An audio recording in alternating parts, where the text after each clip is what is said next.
O Senhor esteja convosco. Ele está no meio de nós. Proclamação do Evangelho de Jesus Cristo segundo João. Glória a vós, Senhor.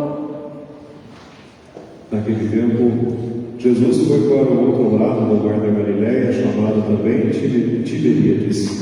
Uma grande multidão o seguia, porque via os sinais que ele operava a favor dos doentes. Jesus subiu ao monte e sentou-se aí com os seus discípulos. Estava próximo à Páscoa, a festa dos judeus. Levantando os olhos e vendo que uma grande multidão estava vindo ao seu encontro, disse a Filipe: Onde vamos comprar pão para que eles possam comer?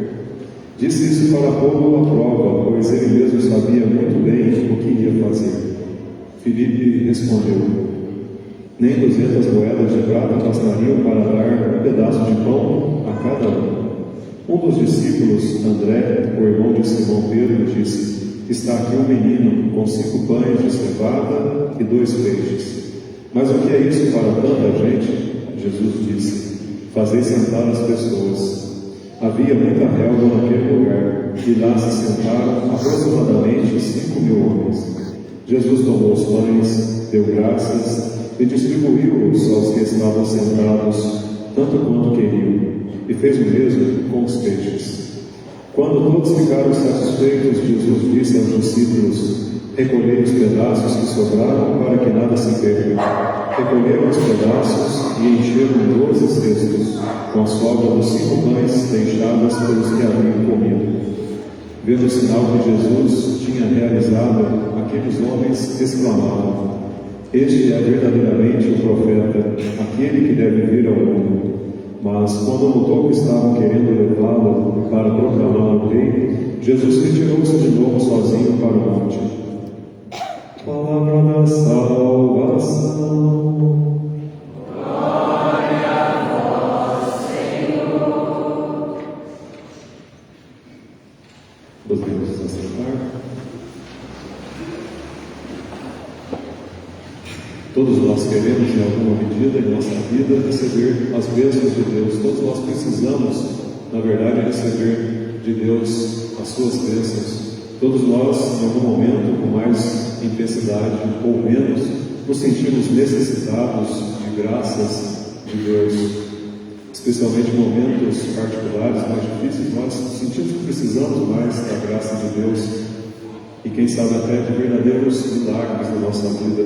Se isso não acontece conosco, a gente vê ao redor outras pessoas que precisam, nós percebemos realmente verdadeiras necessidades e nós queremos pedir a Deus sempre milagres, graças extraordinárias em nossas vidas.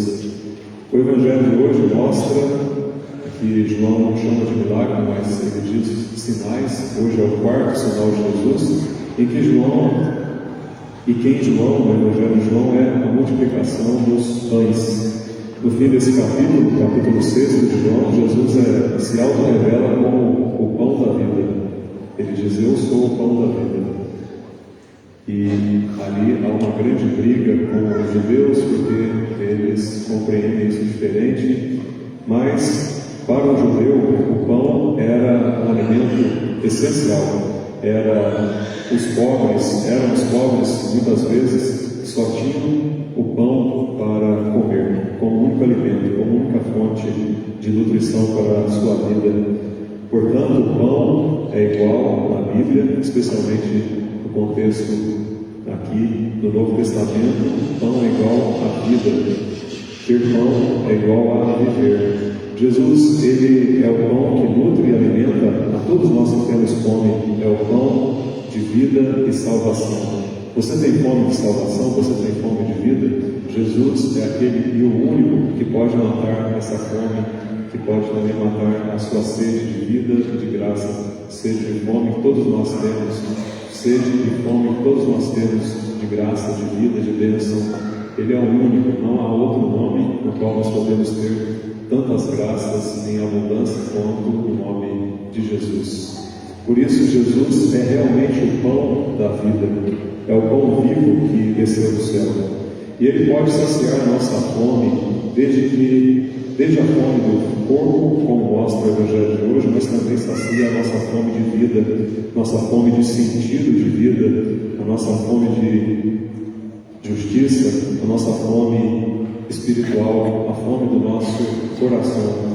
Para isso, é preciso que nós tenhamos algumas atitudes, como nós podemos aprender do Evangelho de hoje. Eu disse no começo que nós todos queremos bênçãos de Deus, queremos a graça de Deus, mas para isso é preciso uma atitude, ou melhor, algumas atitudes da nossa parte, atitudes bem concretas que todos nós podemos ter e que Deus quer de nós. Vamos refletir três, mas nós poderíamos ter outras atitudes.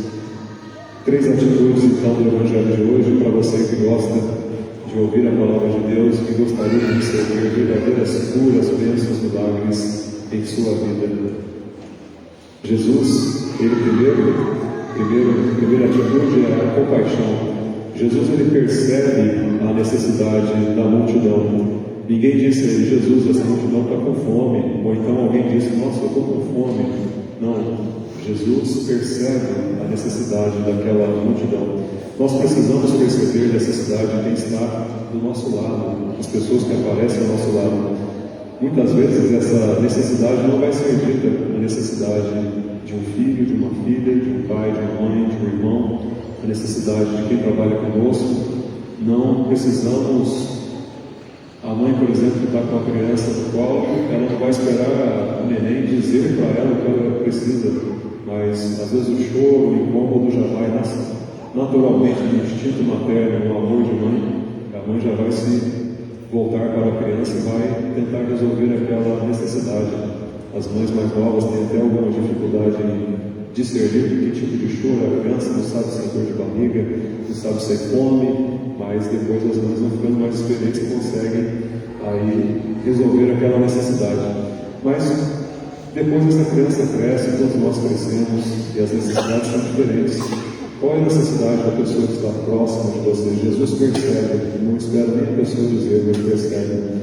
Qual é a necessidade desse seu filho adolescente, do seu pai que já está idoso? Qual é a necessidade do seu colega, da sua colega de trabalho, da escola? Ele não vai dizer para você, mas é preciso perceber.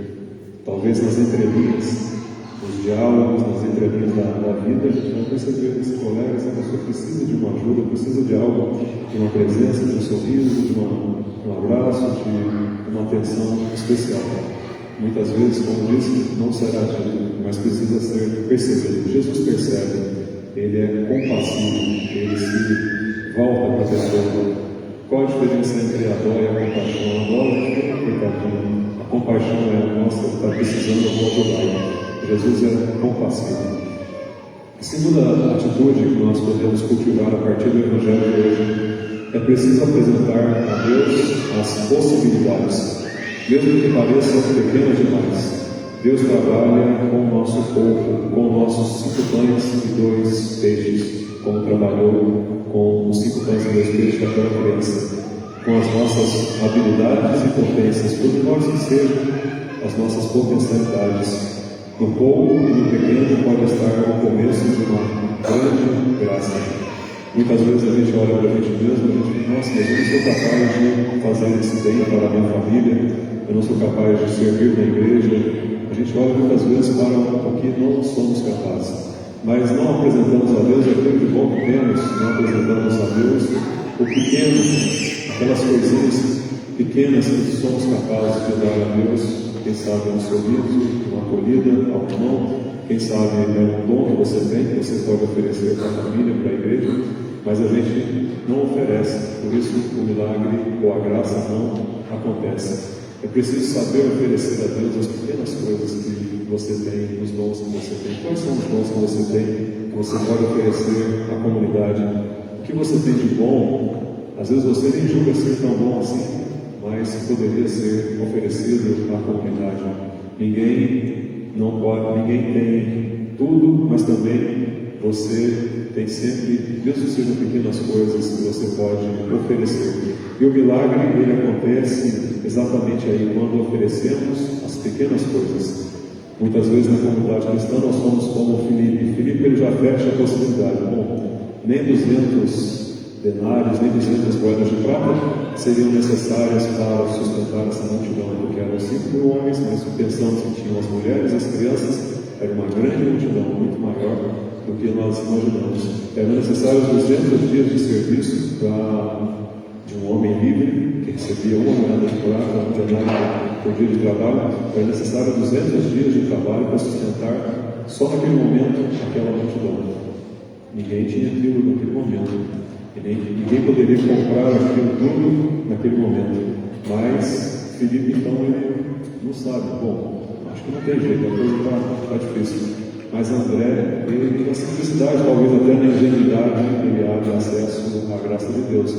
Porque ele, lá no fundo, ele, poxa, olha, tem um menino aqui que tem 5 pães e 2 peixes, mas o que vai ser isso para sustentar uma multidão tão grande? Mas Jesus se aproveita daquela pequena quantidade de pães e de peixes para gerar a graça que vai ser abundante. Por isso Deus conta com aquilo que é pequeno em você, com aquilo que você pode oferecer para transformar a sua família, para dar graças e bênçãos a você e a todos da sua família. Às vezes até uma pequena ideia, uma pequena intuição de mãe e de pai que vai trazer bem a sua família, às vezes uma pequena oração, um ato de fé que nós dedicamos a Deus, podem trazer graças abundantes a nós. Hoje nós temos aqui o coral das crianças, mas um dia isso não existiu, mas começou com uma ideia, depois veio uma criança, a primeira, a segunda, a terceira, hoje são várias crianças que estão fazendo muito bem para as crianças, para as famílias, para a comunidade. Nós podemos ouvir esse canto tão bonito, tão bem preparado, mas tudo começou bem pequenininho e vai crescendo. Também na nossa vida, o pequeno em Deus pode se tornar grande. E uma última atitude, um ensinamento que nós podemos tirar, se queremos experimentar as graças, as bênçãos de Deus, é que Jesus não deixa perder nada. Nós ouvimos no versículo 12 que Jesus mandou recolher os pedaços que sobram para que nada se perca. Jesus não quer que nada se perca, Ele não quer que nós percamos as graças dEle, as bênçãos dEle. Nós não podemos perder as oportunidades de amar e servir, as oportunidades de rezar, de nos aproximarmos de Deus, as oportunidades que Deus dá até de nos reconciliarmos com alguém que nos ofendeu. Quem sabe você encontra essa pessoa hoje, e aí essa é a hora da graça, esse é o momento da salvação, no qual você, inspirado por Deus, pode tomar uma atitude de perdão, e isso vai ser fonte de bênçãos para a sua vida.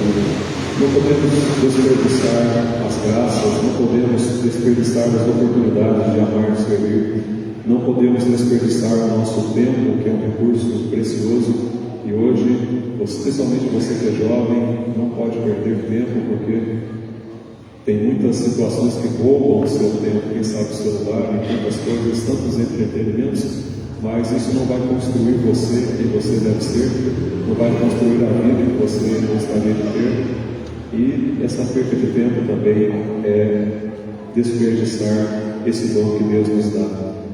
Deus não quer que desperdicemos. Se queremos milagres em nossa vida, se queremos graças abundantes, não podemos também desperdiçar os dons de Deus, o tempo que Ele nos dá, as pessoas que Ele coloca do nosso lado e tantas outras coisas que sabemos. Portanto, meus irmãos e minhas irmãs, precisamos da graça de Deus, mas Deus precisa também de nós. Deus precisa de você. É de você. A graça pressupõe a natureza humana e a aperfeiçoa. Ensinava São Tomás de Aquino, milagres, ou graças extraordinárias, ou graças menores, tudo é graça, requerem também a nossa, requer a sua participação. Deus age, mas espera também que ofereçamos os nossos pãezinhos, os nossos peixes, aquilo que dispomos. Na Eucaristia, um pouco de pão e vinho oferecido pelo sacerdote, pelos sacerdotes, se transformam em um grande milagre. Você pode oferecer hoje sua vida, os seus 5 pães e 2 peixes, junto com o pão e o vinho ofertados a Deus. Deus, Ele não desprezará o seu desejo e o esforço dedicado a Ele e aos seus irmãos. Louvado seja nosso Senhor Jesus Cristo. para sempre seja